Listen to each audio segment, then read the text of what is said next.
मन नहीं लगता। आप बैठते रहिए, एक दिन आपको ये फल मिलेगा कि हमारे ऊपर प्रभु की बड़ी कृपा है, और आप मंत्र में, नाम में तल्लीन होने लगेंगे। हे अर्जुन, मुझे समग्र रूप से जानने के लिए, पाने के लिए जो अत्यंत आवश्यक बात है वो मय्यासक्त मना, मेरे में आसक्ति करने वाला साधक मेरे को समग्र रूप से जान जाता है। मेरे में ही जिसका मन आसक्त हो गया है, कहीं स्नेह नहीं है। और ये भजन डट के करो, अपने आप हो जाएगा। आपसे सही कहते हैं, न जीने की इच्छा न मरने की इच्छा, कुछ नहीं। बस जो चल रहा है वो चलता रहे, बस इसके अलावा दूसरा, उसमें विक्षेप सहन नहीं है। और ये केवल भजन से होता है। ये पढ़ लिख के, विद्वान बन के, उपदेश देकर, उपदेश सुनकर, ये केवल भजन से होता है। मय्यासक्त मना, मेरे आसक्त मन वाला, ये केवल भजन से होता है। बार बार बार बार भजन, चिपक जाए भगवान के नाम में, भगवान के मन। मतलब कैसे तुम्हें बताएं, शब्द नहीं है, बिल्कुल सब रुचि केवल भगवान के नाम में रुचि। डर लगता है कि ये रुक न जाए, ये बंद न हो जाए, इसको विक्षेप न पहुंचे। इसके लिए क्या क्या किया जा सकता है, जो करना पड़े सो सब करो। अब ये बंद नहीं होना चाहिए। जीवन के आखिरी दिनों में ये जैसे चल रहा है, चुपचाप चलने दे। मय्यासक्त मना, भगवान के मन वाला, भगवान में जिसका मन चिपक गया है, सब जगह से स्नेह रहित हो गया है। कहीं किससे स्नेह करे? स्वार्थी संसार, किससे स्नेह करे? पाए जान जगत में सब जन, कपटी कुटिल कलयुगी टंच, मेरी सो भैया कृष्ण गुण संचु, यही परलोक सकल सुख पावे। उसे भगवान की याद करनी नहीं पड़ती, प्रत्युत स्वाभाविक याद आती है। और उसके भजन में गाढ़ वृत्ति तब होती है जब इधर वो याद करता, उधर भगवान याद करते हैं। यथा माम प्रपद्यन्ते तास तथैव भजाम्यहम्, वो भज रहा है, वो प्रभु उसका भजन कर रहे हैं, दोनों प्रेम में मगन हो रहे हैं। गाढ़ स्थिति, उसको कभी विस्मृति ही नहीं होती। तो ऐसे मेरे मन वाला बन। जब तक विनाशी शरीर और विनाशी भोगों में खिंचाव है, तब तक बड़ी परेशानी होती भजन में। हम करना चाहते हैं भजन, और मन हमारा खिंचता है भोगों में, शरीर संसार में, व्यर्थ की बातों में, तो निराश होने की जरूरत नहीं है। जिस साधक की ऐसी स्थिति है कि वो भजन तो करना चाहता है, भजन के लिए जीवन अर्पित किए है, भजन में बैठता भी है, पर भजन में मन नहीं लगता। मय्यासक्त मना वो नहीं है, उसका मन भोगों की तरफ खींचता है। क्या कह रहे? पहली बात, साधक की नीयत सच्ची होनी चाहिए कि मैं भजन करने के लिए ही बैठा हूं। जो भगवान के नाम का जप करने के लिए नियत उसकी सही है, मैं भजन करना चाहता हूं, अंदर से चाहता है भजन करना चाहता हूं, पर ये दुष्ट मन बार बार विषयों में, व्यक्तियों में, स्थानों में ये भटकता है। उसको अच्छा नहीं लगता, पर वो मन को वश में तो कर नहीं पा रहा, इसलिए मन जा रहा है पर उसे अच्छा नहीं लगता। ये सच्ची नियत का साधक। वो भजन करने बैठे, उसका मन भोगों में जा रहा है, उसको अच्छा नहीं लग रहा, जलन हो रही, ये क्यों जा रहा है? बार बार वो प्रयास करके अपने मंत्र को, अपने नाम को चला रहा है। उसने जो ही भजन के लिए बैठा, तो भगवान ने भजन करने के पहले से ही उसको इतना मान लिया। भजनानंद वर्णन करते हैं कि जैसे कोई धनी आदमी किसी को नौकरी के लिए लावे, लेबरी के लिए, और कहते यहां तुम बैठो, हम काम बताएंगे। और पूरा दिन हो गया, उसको कोई काम नहीं बताया। तो शाम के 5 बजे जब वो चलेगा, मालिक से कहेगा हमारे 500 रुपए दीजिए। कहेगा किस बात के? बोले बैठने के। आप हमें लिवा के लाए, आपने कोई काम नहीं बताया, तो हमारी तो दिहाड़ी आपको देनी पड़ेगी। तो ईमानदारी से उसको 500 रुपए लेबर को देने पड़ेंगे, क्योंकि वो तो आप बुला के लाए, कहा यहाँ बैठ जाओ, वो बैठा है। अब आपने कोई काम नहीं बताया तो कोई काम नहीं किया, पैसे आपको देने पड़ेंगे, पेमेंट आपको देना पड़ेगा। ऐसे ही तुम सारे दिन प्रभु को अपना दिए हो, सुबह से लेके शाम तक वाणी पाठ, नाम कीर्तन, भजन, इसके बाद आपका मन नहीं लगता, तो जो मन लगने का फल है वो आपको प्राप्त होगा। भगवान बेईमान नहीं है, भगवान ईमानदार है, और भगवान सर्वज्ञ है। जानते हैं कि ये मेरा भजन करने का प्रयत्न कर रहा है, पर मेरी दुरंत माया के कारण इसका मन भजन में नहीं लग रहा है। तो भगवान उस साधक को भजन का वैसे ही फल देते हैं जैसे फल मन लगने पर। क्या फल मिलेगा? उसका मन लगने लगेगा। भजन का फल क्या मिलेगा? उसका मन लगने लगेगा। पहला, ईश्वर अनुग्रह, ये अनुभव होगा उसको, मेरे ऊपर भगवान की बड़ी कृपा है, मेरे ऊपर भगवान की बड़ी कृपा है, श्री जी की बड़ी कृपा है। ये बार बार अनुभव होगा, भगवद अनुग्रह अनुभव पहला। और दूसरा फल क्या होगा? भगवान की सत्ता में अपने को लीन देखना। ये फल मिलेगा।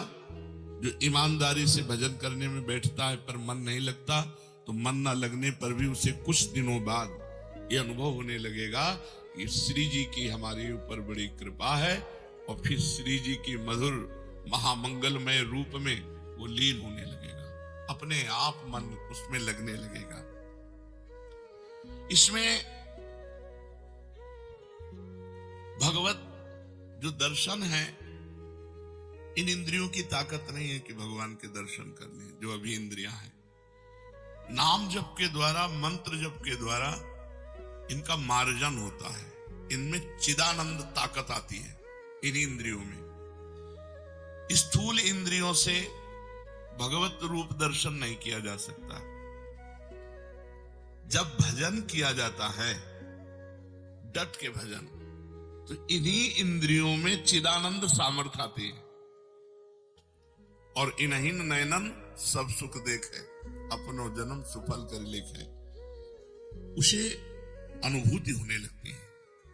अपने हृदय में भगवान युगल सरकार की, या जो जिस भावना में है, उसको उसी भगवत रूप का अनुभव होने लगता है। जब भजन करता है और ये अनुभव होने लगता है कि प्रभु की हमारे ऊपर बड़ी कृपा है, धीरे धीरे मन प्रभु में लगने लगा, तो अब झांकी आने लगी। वो जिस उपाय से प्रभु के नजदीक पहुंच रहा है, वो उस उपाय को प्राणपन से पकड़ लेता है।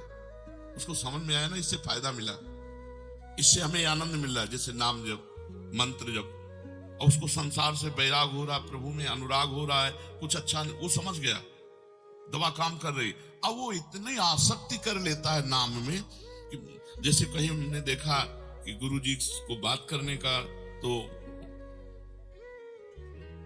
बड़ी रफ्तार से चल, तो क्या पहले नहीं चालू था? क्या नहीं, पहले मानसिक चालू था। देखा बात कर रहे हैं कि छूट न जाए, तो उपांशु में, फौरन उपांशु में आ गए।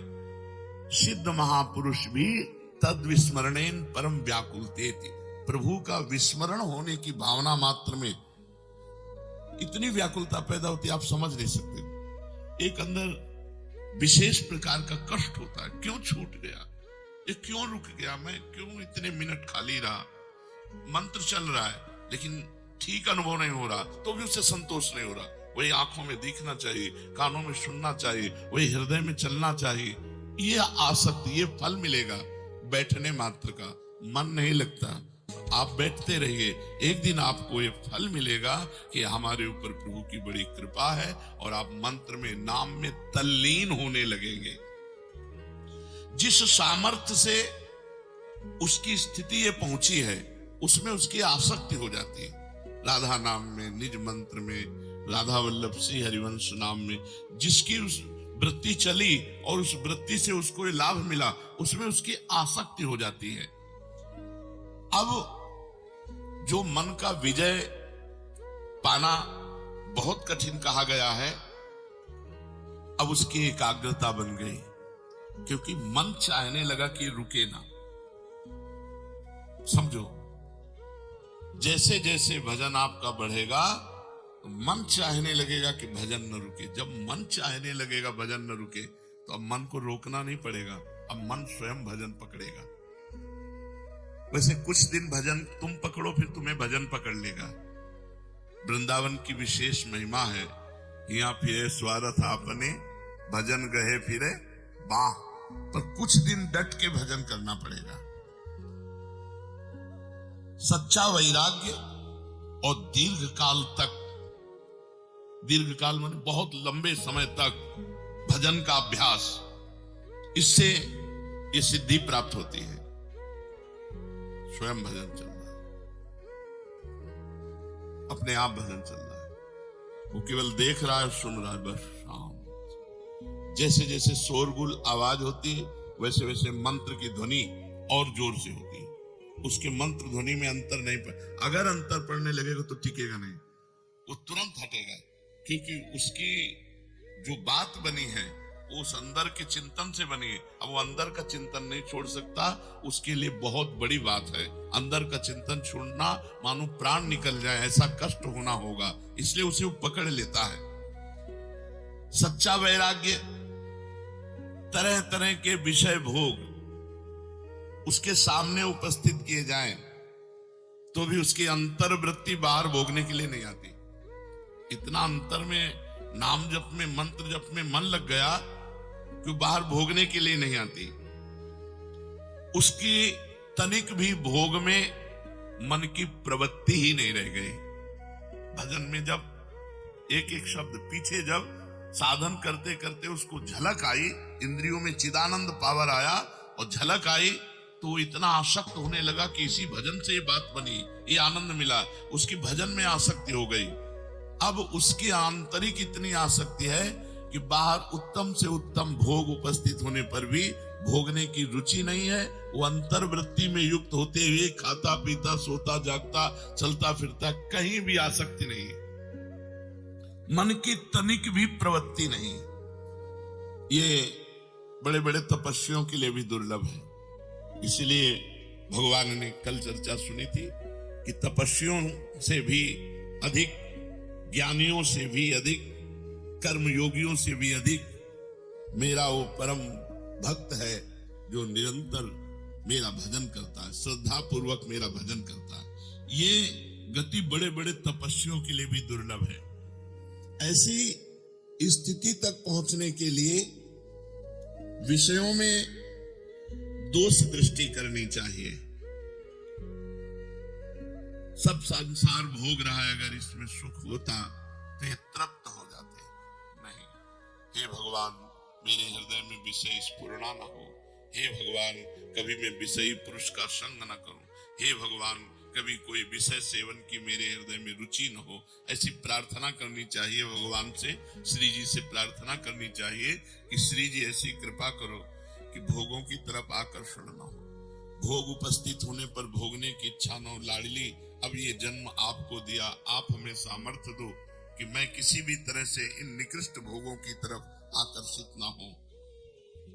और चित्त को बार बार नाम में, मंत्र में लगाना, चाहे कोई भी हो, कोई भी का मतलब स्त्री पुरुष, पढ़ा लिखा मूर्ख, कोई भी लगाया जा सकता। बड़ा कठिन है। ऐसे ही भजन में जब मन लग गया तो हठ पूर्वक साधक व्यवहार के कार्यों को करना चाहता है। व्यवहार के कार्य होते भी हैं, लेकिन मन वो नाम में चिपका रहता है। असहाय निर्विण्ण अवस्था जागृत होती है। कुछ अच्छा नहीं, कोई अपना नहीं। ये बिल्कुल दिव्य भागवती की स्थिति, असहाय और निर्विण्ण अवस्था जागृत होती है भजन से। कोई मेरा नहीं, और बिल्कुल कोई मेरा नहीं, और खिन्न कहीं मन नहीं लग रहा। एक रास्ता बचा है, नाम और मंत्र, भगवान, उसी में। जब उसका गाढ़ चिंतन, तो इतना आकर्षण बढ़ता है कि प्रभु को घसीट के आना पड़ता है। इतना आकर्षण बढ़ा, अनुराग बढ़ा कि साधक के सामने उसका इष्ट घसीट करके आ गया। मंत्र जप, नाम जप का प्रभाव देखो। अपने प्रीतम की मधुर झांकी करते ही जन्म जन्म की कलुषता नष्ट हो गई, हृदय द्रवित हो गया। अब बस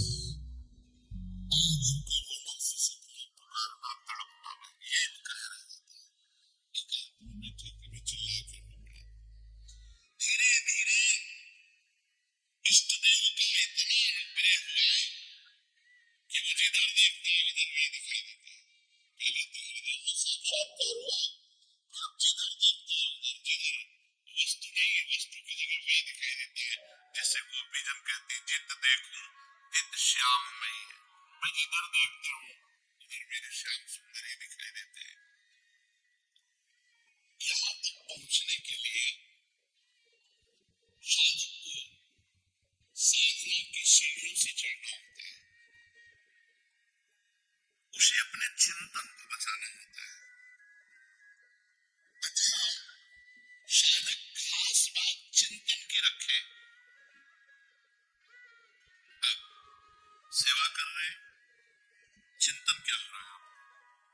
श्री जी की एक एक अंग की एक एक सेवा का चिंतन हो रहा तो सेवा ठीक हो रही। अगर सेवा के सिवा कुछ अन्य चिंतन हो रहा, सेवा हो रही, तो रुको, पहले नाम चलाओ, मंत्र चलाओ, पद चलाओ, श्री जी की सेवा का चिंतन करो। श्री जी की नथ ऐसी, श्री जी की बेशर को ऐसे पहनाना, श्री जी की पत्रावली ऐसे करनी, श्री जी का ऐसा, पहले पूरा दिमाग में लाओ, पूरा चिंतन करते हुए फिर श्री जी की खास बात साधक को इस स्थिति तक पहुंचने के लिए सर्वत्र भगवत दर्शन के लिए चिंतन समा। इसीलिए गीता जी में भगवान ने चिंतन पर जोर दिया। अनन्य चिंतयन्तो माम अनन्य चेता सततम। जगह जगह भगवान ने चिंतन की बात कही है। चिंतन अधिक गाढ़ हो जाने पर फिर साधक की स्थिति बन जाती है। स्थिति का मतलब होता है दुनिया की सब विपत्ति एक साथ टूट पड़े तो भी उसमें कोई फर्क नहीं पड़ेगा, स्थिति बन जाती है। तो पहला, यदि हम भजन में बैठे हैं, हमारा मन भजन में नहीं लग रहा है, तो हमें परेशान नहीं होना। हमारे भजन की बाद में जो पेमेंट है वो मिलेगी। मालिक ईमानदार है और सर्वज्ञ है, वो जान रहा है कि मेरे भजन के लिए बैठा है। भरोसा दृढ़ रखो, भगवान की कृपा तुम्हारे ऊपर है। हरिवंश कृपा, हरिवंश कहें, हरिवंश कहें, हरिवंश लाएं। अगर कृपा न होती तो तुम हर परिस्थिति में, प्रतिकूल अनुकूल, मान अपमान, लाभ हानि में, इन द्वंद्वों में प्रसन्न रहना चाहिए, ना कि अपनी गलती करके प्रसन्न रहना चाहिए। अगर हम गलती को प्रसन्नता में ले जाते हैं तो फिर वो गलती कभी छूटेगी ही नहीं, क्योंकि हम गलती में राजी हो गए। हमें गलती में राजी नहीं होना। भजन मार्ग में चलते हुए हमको ये सावधानी रखनी है कि यदि हमसे कोई गलती होती है तो हमको जलना चाहिए, हमारे अंदर जलन होनी चाहिए, हमारे अंदर दुख होना चाहिए, प्रभु से विनय होनी चाहिए, हाय हाय मच जाना चाहिए, असहनीय हो जाना चाहिए वो गलती, तो वो गलती दोबारा फिर हमसे नहीं होगी। अब दूसरी बात बता रहे हैं, मैयासक्त मना के लिए। जब हम भगवान के लिए भजन करने के लिए बैठे तो ये विचार करें कि भगवान सब जगह है तो यहां भी है। जहां मैं भजन कर रहा हूं यहां भगवान है, सब जगह है तो यहां भी है। क्योंकि अगर यहां नहीं है तो ये शास्त्र सिद्धांत गलत हो जाता है कि हरि सर्वत्र है, कण कण में है। वासुदेवा सर्वमिति, सब जगह भगवान वासुदेव है। सर्वम खलविदम ब्रह्म, सब जगह ब्रह्म है। ईशावास्यमिदं सर्वम यत्किंच जगत्याम जगत, कोई कण नहीं जहां ईश्वर न हो, ऐसा उपनिषद कहते हैं। तो जहां मैं बैठा हूं भजन कर रहा हूं, मेरे भगवान यही है, सर्वत्र है तो यहां भी है। जब भजन करने के लिए बैठे तो ये विचार करें भगवान सब समय में है तो इस समय में भी है, यहां है इसी समय है। अगर इस समय नहीं तो भगवान सब समय में है, ये कहना नहीं बनता। भगवान सब में है तो मेरे अंदर भी बैठे, सब जगह है, सब समय है और सब में है तो भगवान मेरे हृदय में भी बैठे हैं। भगवान सब में है, अगर मेरे हृदय में नहीं है तो ये बात सिद्ध नहीं होगी। सिद्ध तभी होगी जब सब में है तो मेरे हृदय में भी है। भगवान सबके हैं ये कहना तभी सिद्ध होता है जब भगवान मेरे भी है। उपासक इस बात को ध्यान दे, जब भजन में बैठे भगवान यहाँ है, इसी समय है, मेरे है, मेरे हृदय में है, वो मेरे भजन को देख रहे हैं। मन लगे ना लगे ये आप जानो, आपके भजन के लिए हम बैठे हैं। अब कोई भी देश काल वस्तु व्यक्ति परिस्थिति घटना क्रिया उसके चिंतन में स्फुरित हो, इसमें भी भगवान है, इसमें भी भगवान है। क्योंकि भगवान से रहित कोई घटना, कोई परिस्थिति, कोई वस्तु, कोई क्रिया, कोई स्थान हो ही नहीं सकता, क्योंकि भगवान सब में है, सब समय में है, सर्वत्र है। अब जब उनमें भगवान देखोगे तो विक्षेप नाम की चीज नहीं रह जाएगी। इसलिए भगवान नाम जप करते हुए प्राण में, मन में, बुद्धि में, शरीर में, शरीर के रोम रोम में, जगत के कण कण में मेरा इष्ट विराजमान है। चिद चिद लक्षणम सर्वम राधा कृष्णमयम जगत, ऐसी भावना करके बैठो, पूरा का पूरा समय आपका दिव्य भजन माना जाएगा। ये तो भगवान ने कहा मैं आसक्त मना, मेरे में आसक्त मन वाला। भगवान के आसक्त मन वाला हो और आश्रय किसी और का लिए हो, हमारा कोई आश्रयदाता कोई और हो तो भी बात पूरी नहीं बैठेगी। इसलिए भगवान ने कहा मदाश्रया, मेरे ही आश्रित हो। जिसको केवल मेरी ही आशा है, मेरा ही भरोसा है, मेरा ही सहारा है, मेरा ही विश्वास है, मदाश्रया, केवल मेरी ही आशा, केवल केवल सत्संग, केवल मेरा ही भरोसा, जी सब भात तुम्हार भरोसा, मेरा ही सहारा, मेरा ही विश्वास, मेरे ही आश्रित, वो होता है मदाश्रया। हमारा भरण पोषण भगवान से होता है, हमारा जीवन भगवान के लिए है, हमारे स्वामी भगवान है। हमारा कोई व्यक्ति नहीं हो सकता, कोई फोन नंबर नहीं हो सकता, किसी भी तरह का अन्य आश्रय नहीं। हमारा जीवन केवल भगवद आश्रित, जो भी हो, महलों में राखे चाहे झोपड़ी में वास दे, इसके लिए बाबा जी नहीं बने कि सुविधा दो तो हे भगवान हम आपके, नहीं, असुविधाओं की ठोकर खाते हुए भी आपकी पूरी जीवन भर जय बोलिए, तो अंत में थोड़ी अन्य आश्रय ले लेंगे, अंत में तो आपका ही आश्रय रहेगा। मदाश्रया, इसको बात समझ लो। अन्य आश्रय हो तो उसे भगवान के भाव में बदल दो।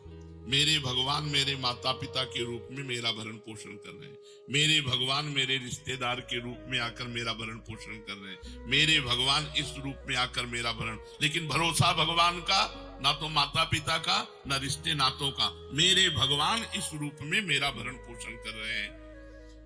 अपना भरोसा केवल अपने इष्ट पे हो तो दो बातें, मय्यासक्त मना, भगवान में मन हमारा आसक्त हो और भगवान के ही हम भरोसे हो, तो भगवान कह रहे तब वो मेरे को पूर्ण रूप से जान पाएगा। संसार में आश्रय बहुत जल्दी ले लेते हैं, धन का, संपत्ति का, वैभव का, विद्या का। अगर आपको हमारा यह वीडियो पसंद है तो कृपया वीडियो को लाइक करें, शेयर करें, कमेंट करें और हमारी चैनल को अवश्य सब्सक्राइब करें। जय श्री कृष्णा, राधे राधे।